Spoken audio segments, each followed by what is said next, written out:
Hey Tiffany, stay safe out there. Good news for those living in the Allen area. The main roads look the best they have in days, and I've personally been covering Collin County since the start of this winter storm and feel like that is safe to say here. However, it is still those side streets that are giving us problems, those residential areas, and then of course, parking lots like this. Look behind me. We are at Allen High School. Allen ISD closed for the day.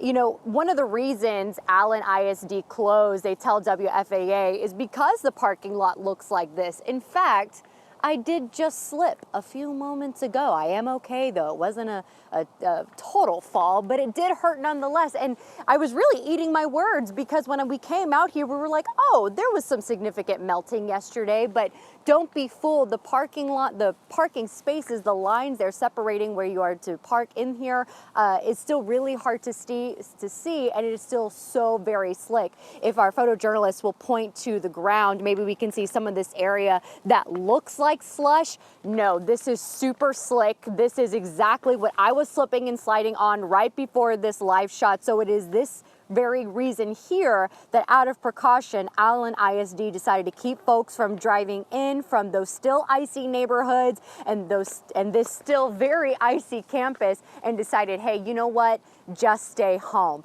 But not all parking lots look this bad. Not everyone is still this icy. I'm going to send it over to my colleague, Gigi. He is down in Lancaster ISD to check out what it looks like, to tell us rather what it looks like over there. Gigi? Yeah, as Natalie said, Allen is one of the many school districts that remain closed today. Now, most of those school districts, as Natalie was just describing, felt that melting and refreezing was still not safe enough for kids to be able to get to school. But she showed you the parking lot where she's at. We're here in front of a middle school in Lancaster ISD. Take a look at this here at L.C. Robertson Middle School.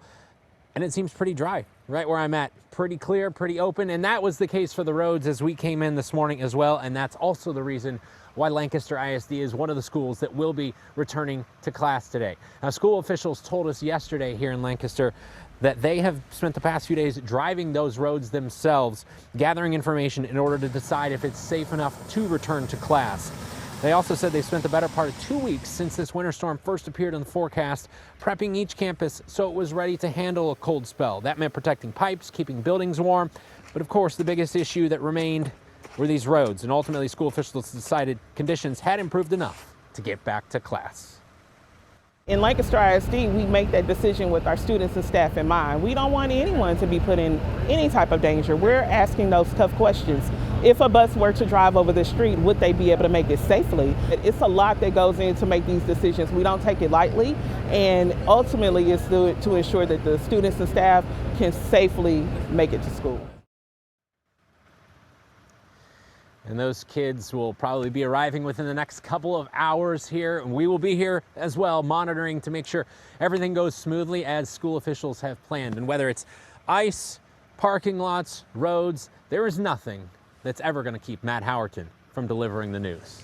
Matt.